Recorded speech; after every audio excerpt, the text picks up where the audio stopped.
अतिवृष्टीनंतर अवकाळीनं बेजार झालेल्या महाराष्ट्रावर आता आणखी एक संकट ओढावलंय। बंगालच्या उपसागरात खोल समुद्रात कमी दाबाचा पट्टा तयार झाल्यामुळे चक्रीवादळ तयार होत आहे। 110च्या वेगाने वारे वाहत असल्यानं हे चक्रीवादळ लवकरच समुद्राच्या किनाऱ्याला धडकू शकतं। या चक्रीवादळाचा परिणाम महाराष्ट्रावरही होण्याची शक्यता वर्तवण्यात येते।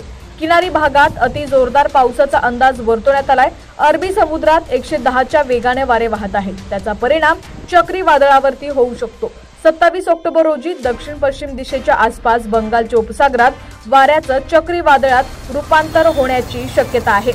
29 ऑक्टोबर पर्यंत हलका ते मध्यम पावसाचा इशारा देण्यात आलेला आहे।